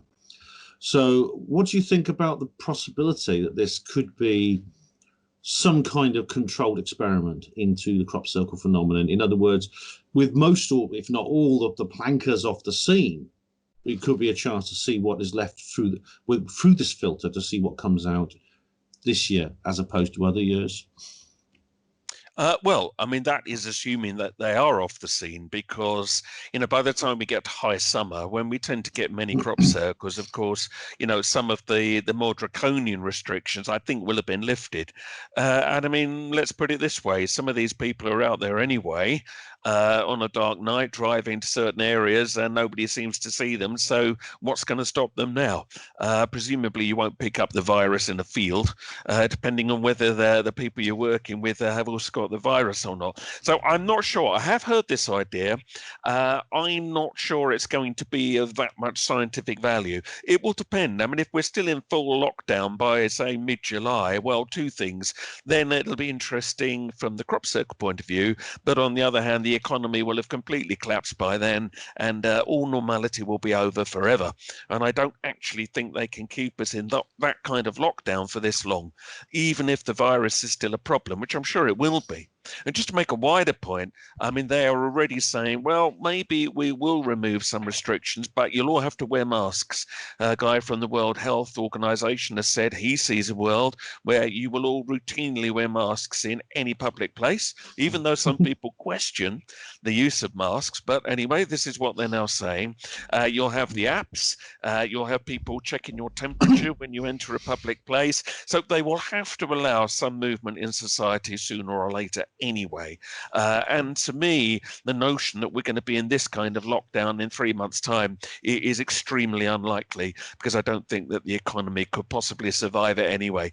But yes, I mean, how the crop circles will respond, and indeed maybe ones not made by people, will be very interesting. And yeah, we await with interest. Definitely. I know Carol wants to say something, but I just want to make a point about the masks.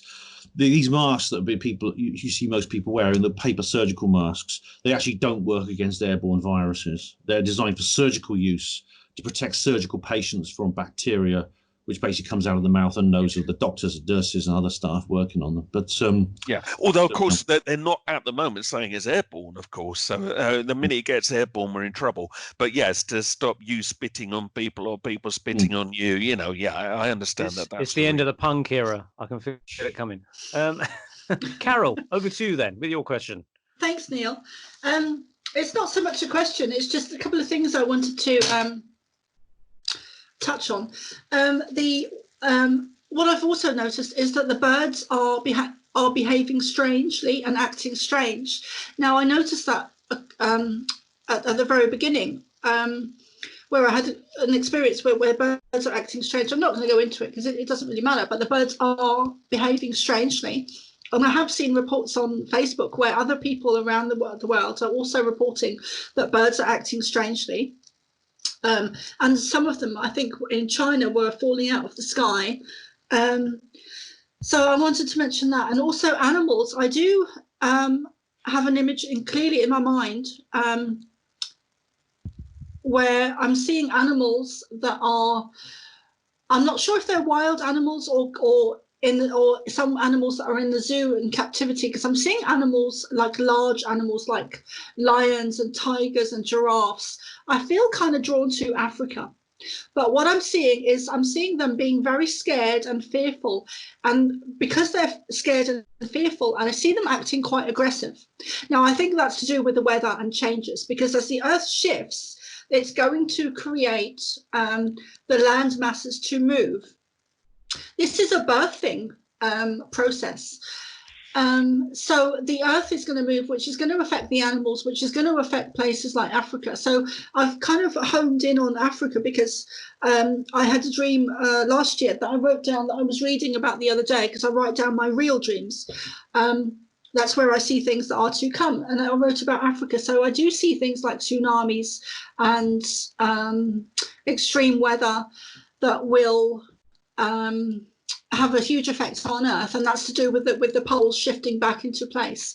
But I'm not here to put fear into people. That's the last thing I want to do. But I just want to make people aware of stuff that is to come. The internet will go down. There will be power cuts. The weather is going to change. Now, I'm not saying it's going to all happen in a day. The weather's been changing for a long time. So, and the north-south poles have been shifting for a while. So the internet will go down. Weather will change. There will be power cuts. So there's so much to it. I couldn't possibly tell you within this, everything that I've been told within the time frame that we have. It seems to me that the Mayan calendar was out by about 4 years. I think they forgot to take in leap years, because I mean, this certainly seems more pertinent to 2012 than 2012 was. Talking of animals, I saw something to do with a tiger in a zoo in America. Maybe Stephen, you might have heard of this, about the first case of an animal supposedly diagnosed with coronavirus. I think it was a tiger in a zoo. Did you hear about that, Stephen, at all? I did vaguely, yeah, but I don't know. I don't know any details. Yeah. Yeah. Well, it has now been shown that cats do carry it and can indeed suffer from it. Dogs can apparently carry it in their saliva, but they don't seem to exhibit any symptoms. So, there has been a serious proposal that people shouldn't let their cats out at the moment. And certainly if cats started going, that could have a very interesting social effect. Andy, you have a cat, don't you, Andy Chaplin? Yeah, I think we should be very Any careful. symptoms from your cat? No, I think we should be very careful about this, because there's a lot of people apparently dumping pets on animal shelters. That was cats being thrown out the window in China or something, they heard. Yeah, and some people might start poisoning cats, things like that. Yeah. So I think we need to be really careful about this kind of thing. Yeah, we don't endorse people throwing out their cats out the window. No, clearly not. But at the same time, we have to acknowledge the reality. And if it turns out that there was, proof, absolute, that they are carrying it, they would have to act on it. So no, I totally get your point, Andy. But if it became a problem, we would have to cat mask. That's when it turns into superheroes, doesn't it? Like Catwoman or something. Yeah. Well, if you're going to talk about movies, I do seem to remember the original Planet of the Apes world started when the cats and dogs all died, and then they started to use apes instead to take over tasks, and then they started to get more intelligent. So be warned. Yes.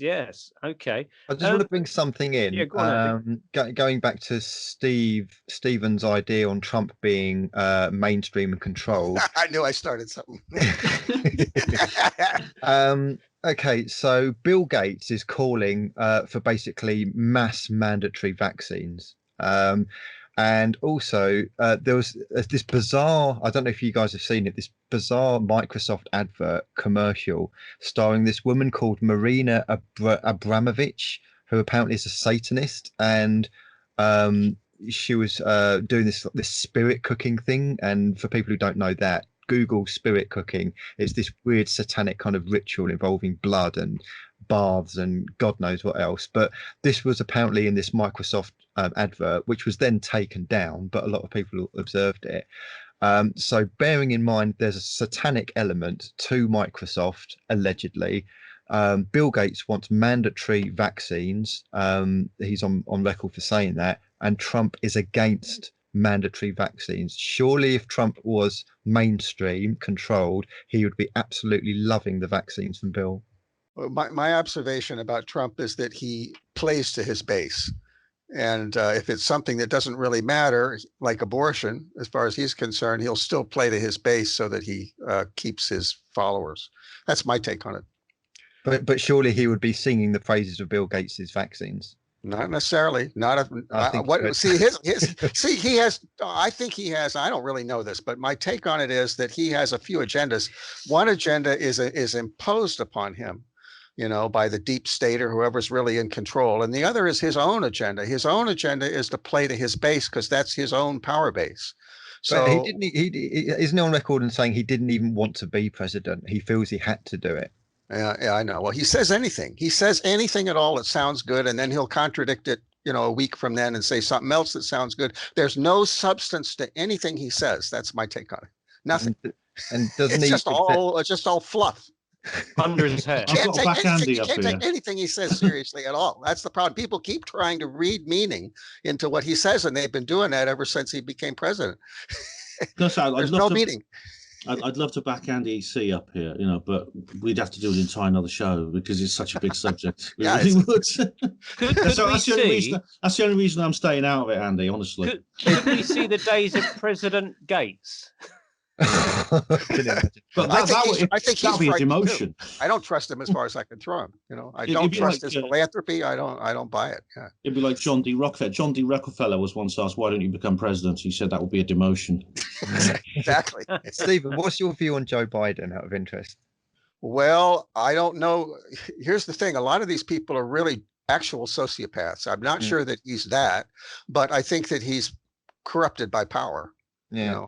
Yeah. So let me put it this way. If President Trump was to go up to young teenage girls and start groping them and feeling their shoulders and sniffing their hair, would the media pull Trump up on that? Because that is exactly what Joe Biden Trump's done worse.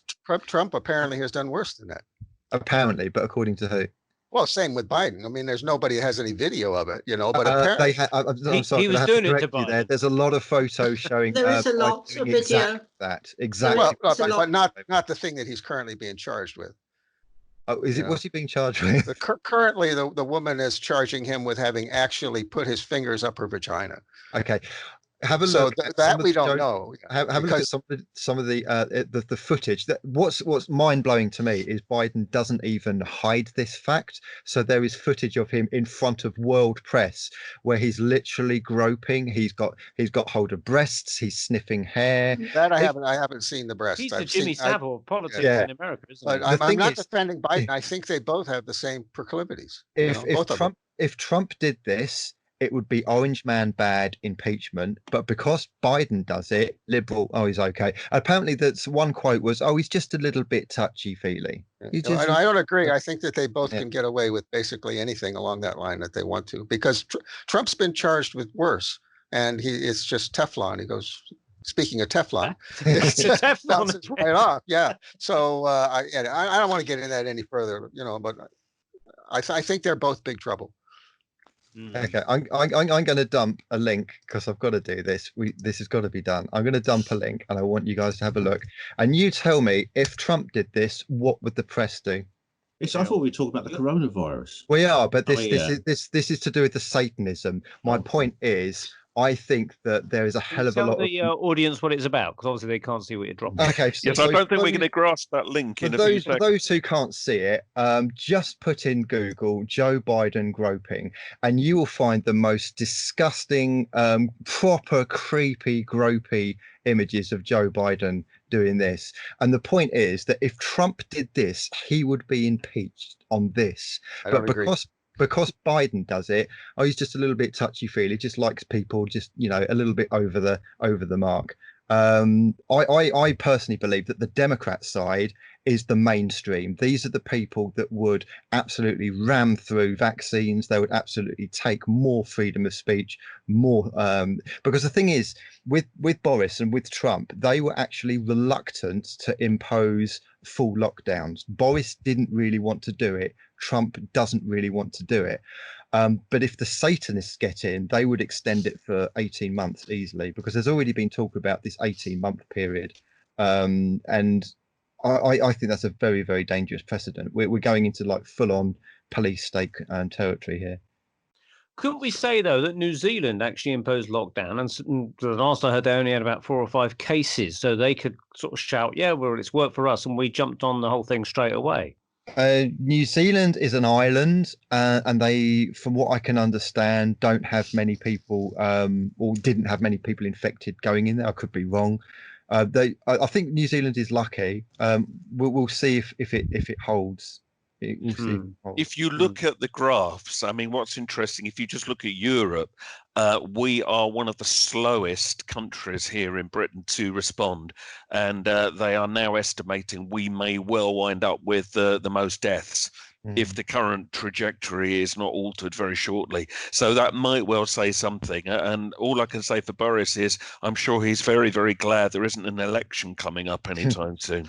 It makes you wonder why he got the election out in December. He kind of had a hint that something was coming up. I'm glad Brexit happened when it did. But, you know, the actual looking at these graphs, it's like the infection rates are like a parabolic arc. And judging by what I see, it looks as if many countries are now at the peak of that graph, and that includes Britain, which means that if this continues, if the projection continues, we should see a decline in infection rates pretty soon. In which case, what will happen then? I mean, how low do they have to get before the lockdown's lifted? Well, there's no, you know, the chief medical officer has been sort of like saying this, that, and the other, but they're not actually, this is an unprecedented situation. They don't have any contingency for this sort of thing.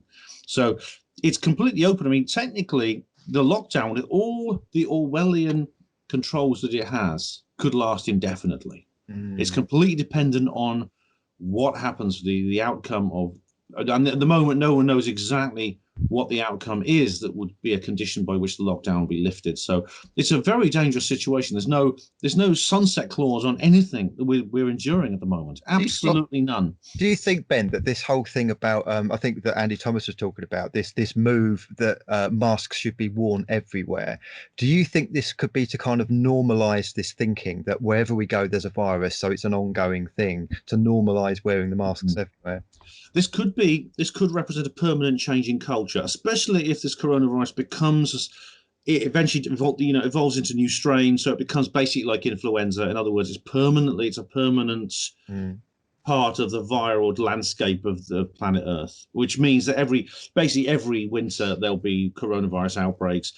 And even if there's not, there's probably someone's going to suggest we do this with flu and things like that. I mean, we know that how, you know, cultural ideas can emerge out of a single event which then stick. For example, fireworks at New Year were never a big thing in Britain until the year 2000, when they were everywhere. And since then, we've had massive fireworks display every New Year. It just took that one instant to bring that entire cultural mindset into the entire country, along with this weird clapping thing on Thursday. Thursday, 8 o'clock. Now, the thing is, I've got to clarify that I think the NHS do a fantastic job, and there are some absolutely angel doctors and nurses out there. So I will say that. But this whole kind of like this clapping thing at 8 o'clock on a Thursday, it's just a little bit North Korean kind of Kim Jong-un parade for me. Well, as ex-NHS myself, after 23 years in the service, I'm biased, and I admit that, and especially having just lost two brother porters as a result of this, I am biased. So I do appreciate what people do, but if there is something sinister coming out of this, I'll be, you know, if I really do sense something sinister is emerging out of this practice, I'll be the first to say it. I think the drawing of the rainbows and stuff like that. For me, it's not the appreciation thing. I totally get that. It's more the kind of like, well, I'm clapping hardest, so I appreciate them more kind of thing. Or why isn't my neighbour clapping it? You know, the same as Joseph Stalin was like this, right? Joseph Stalin, people would clap Stalin, and he'd go on for hours until people's hands were sore because no one wanted to be the first one to stop clapping. You know? There is a familiarity between to me. There's a familiarity between, or similarity between, the Nazi regime and what's happening now. There's a similar feeling to it.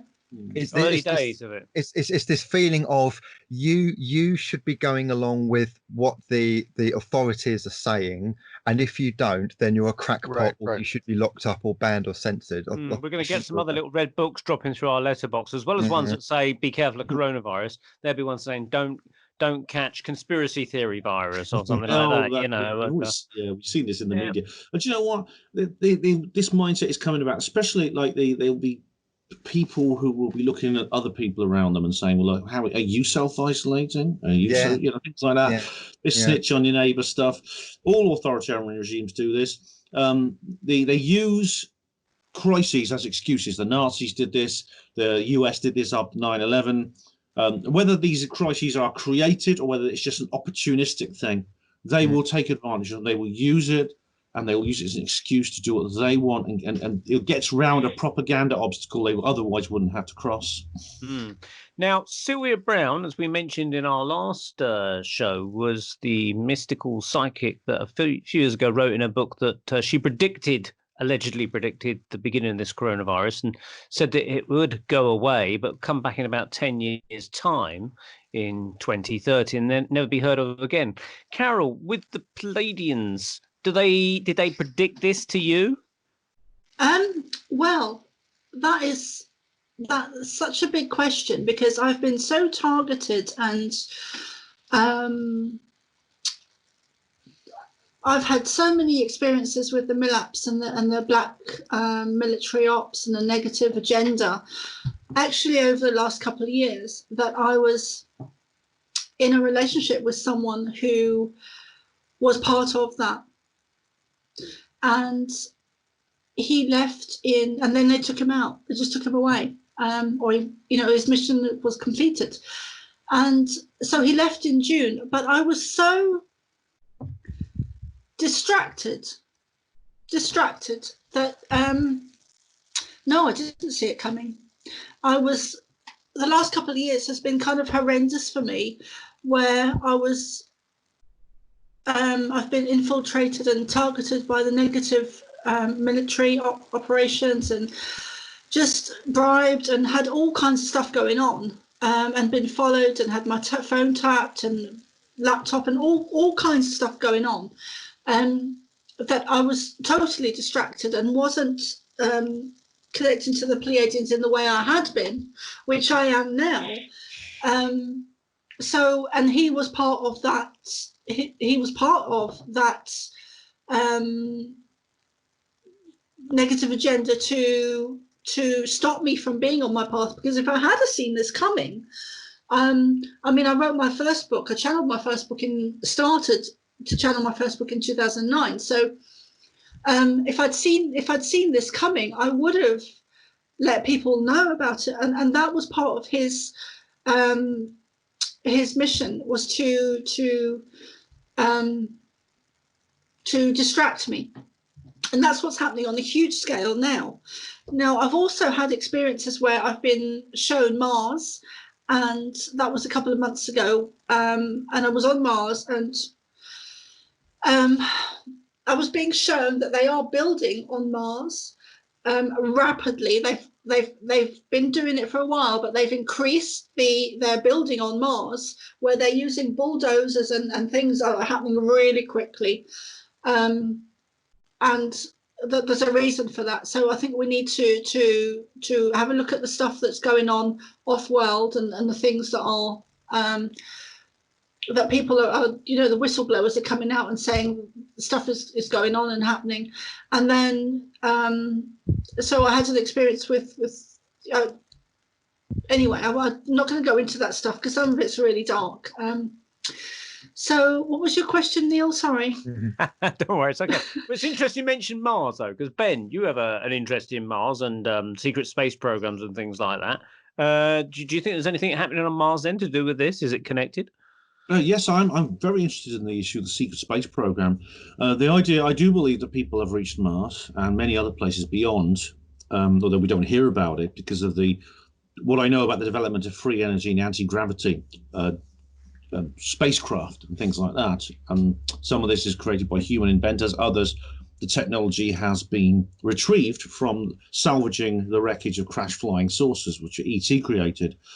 Now, I don't know of any connection between COVID-19 and Mars that I'm aware of. I know that I do believe that I do take what Carol said seriously about the creation of bases. I believe there have been bases. There was someone called Stephanie Ralph who wrote a very intriguing story that was backed up by several other people about Mars. But I think there is a connection. I think that a lot of the CEOs that are stepping down, and some of the people who have, I don't want to say names, but people who have meant to have died in jail or committed suicide in jail. I think a lot of I think some people in our histories also as well as people today who've done horrendous things, are taken off world, are taken into different, like Mars or wherever it be in the universe, and are actually still alive. Wouldn't it be easier though? I mean, it seems quite an expensive procedure to take someone off the planet to send them all the way to Mars to silence them. I mean, in the past you've had assassins and people have changed identity, or they've moved them to another country or something like that, or made them forget who they are. Taking them to Mars seems an extreme measure, especially the fact that Mars, as I understand it, doesn't really have oxygen that we can breathe because it hasn't been terraformed. Or are we to believe then that Mars is actually very different from what we're officially told? Is it a terraformed planet, for instance? I can comment on that. I don't know specifically about that because, of course, expeditions to Mars, it doesn't just involve. The thing about Mars, it doesn't just involve craft from NASA and the Russians and things like that.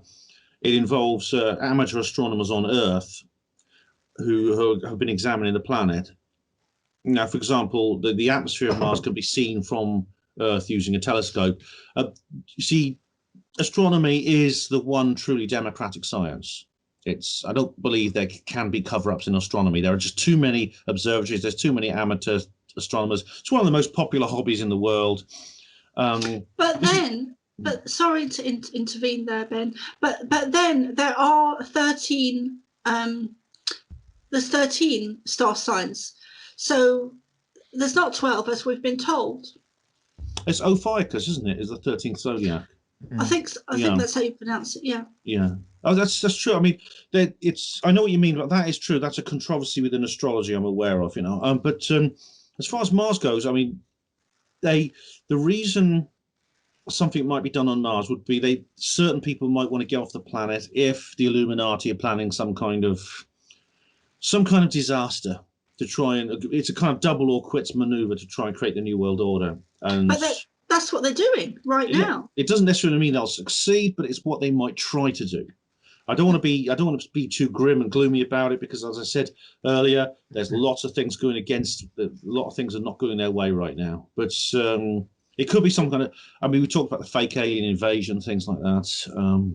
Some kind of natural disaster. Who knows? I mean, we know they can engineer weather. I've got a question for Carol, actually. Carol, the absolute end game. Let's imagine if the dark side absolutely had their way.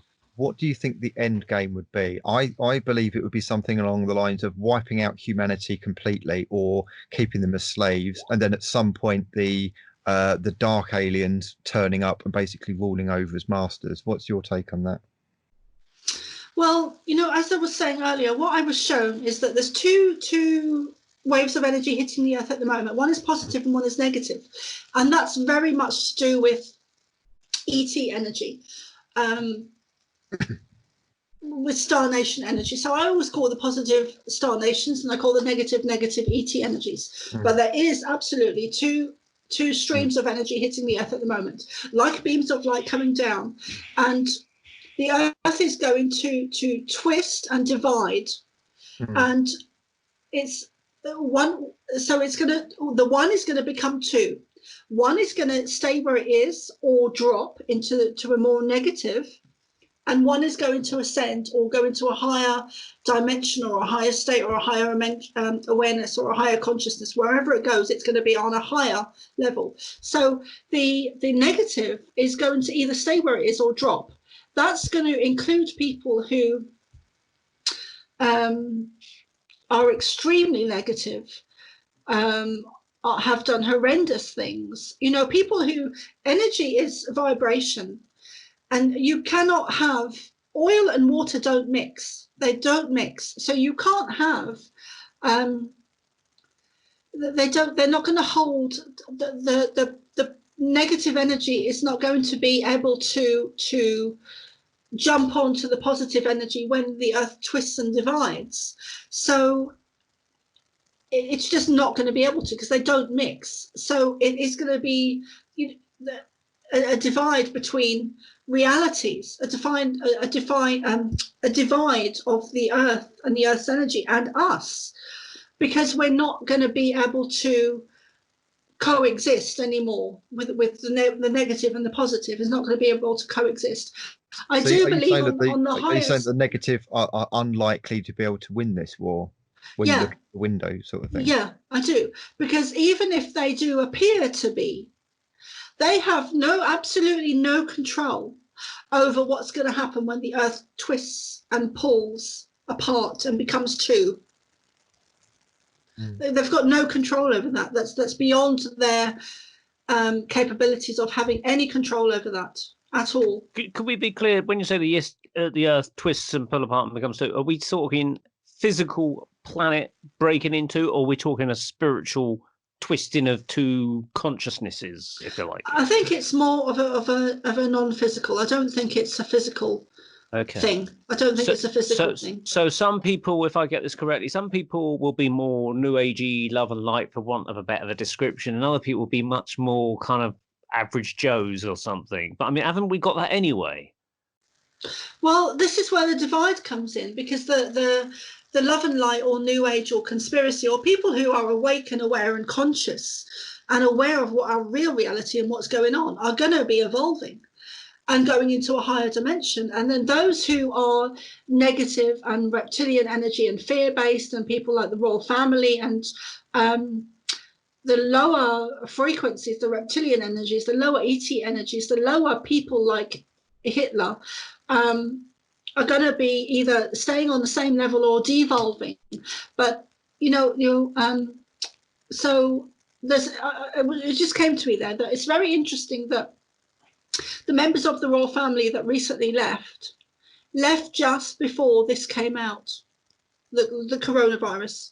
And I think there's a direct link there. I think they well knew what was going to happen, what was going to come, and they wanted out.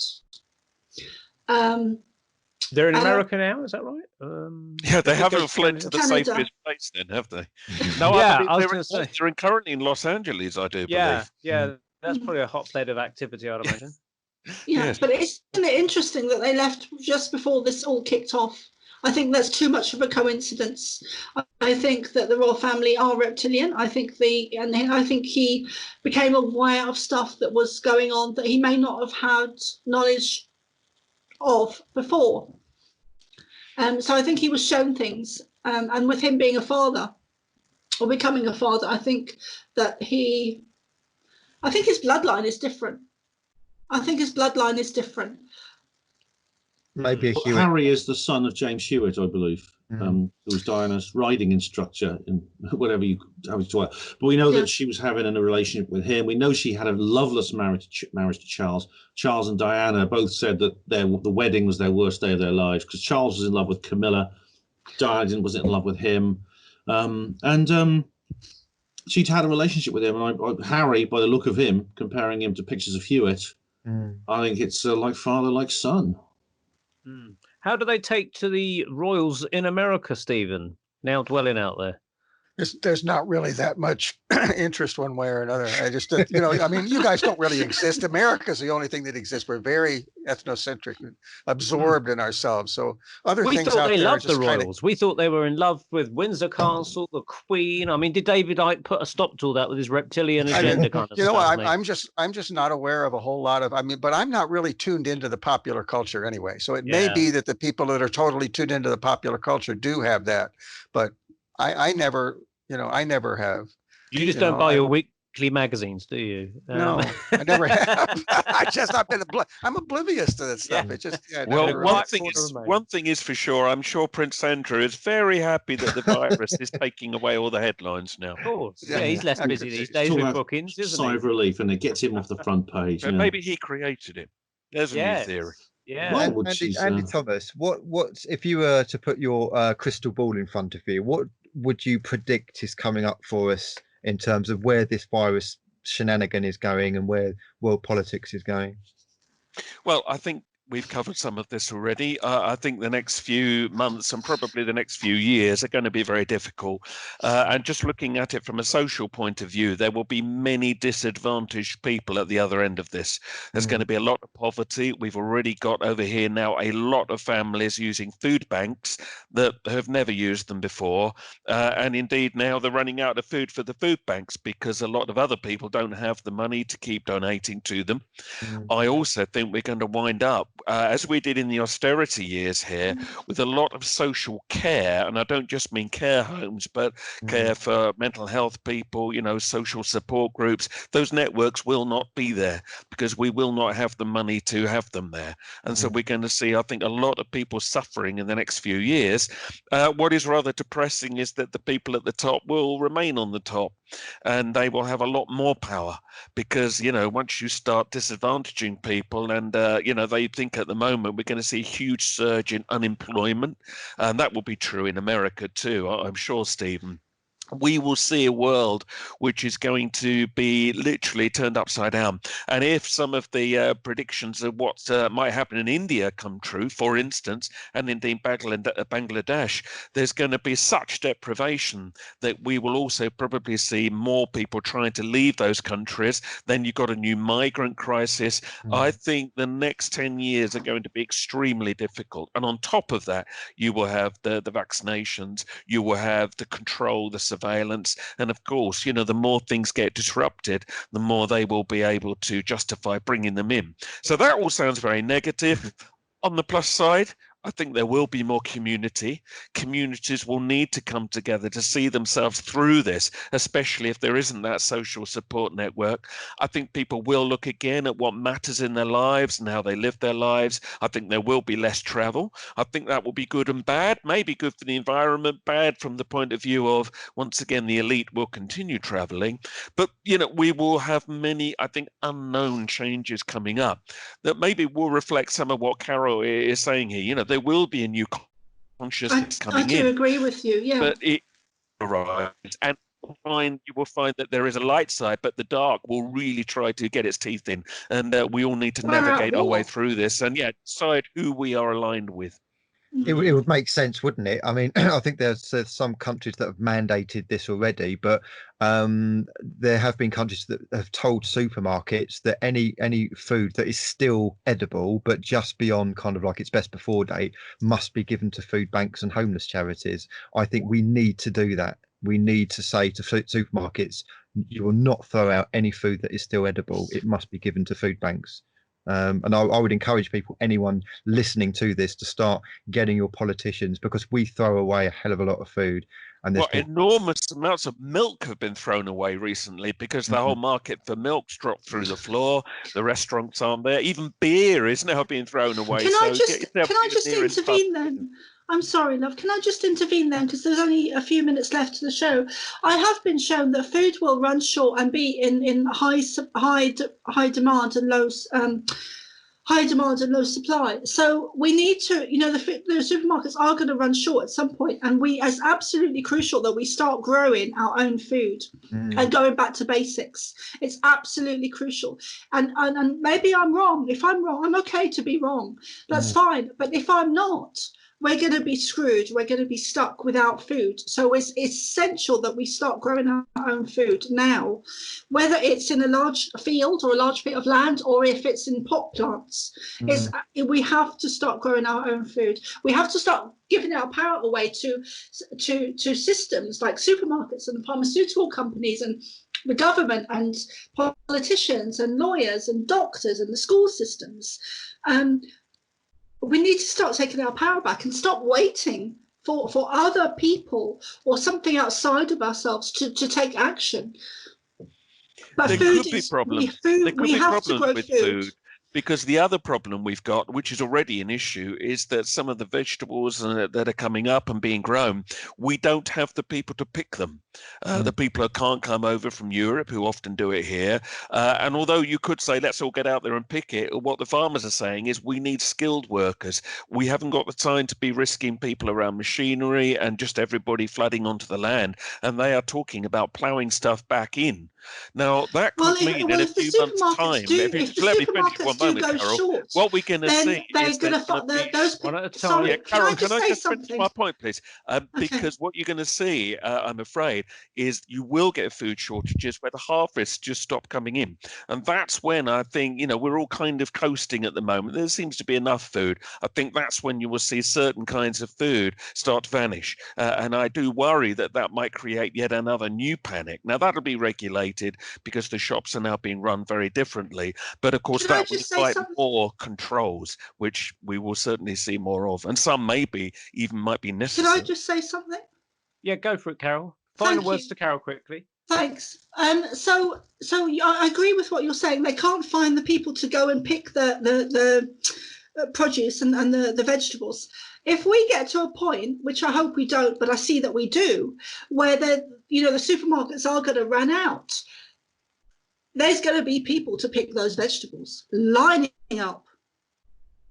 No, I've just given a reason, unfortunately, why that won't work, because they need skilled workers and they haven't got the time to train them at the moment in time to get what's growing now. That's one What of I'm the saying is that time to come. I think that will happen. What I'm saying but at the is, moment, there is an excuse me, immediate. what I'm saying is that if that does happen, people are going to become hungry and starving to the point they're not going to care if the workers are skilled or not because the food is there.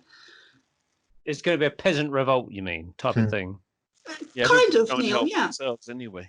We might even have to go back to the Blitz where, parks and people were told to grow allotments and grow things from home. I think I can see that happening at some point, which I think will be a good thing because it will be away from chemicals and pesticides and that kind of thing and more towards, organic home growing.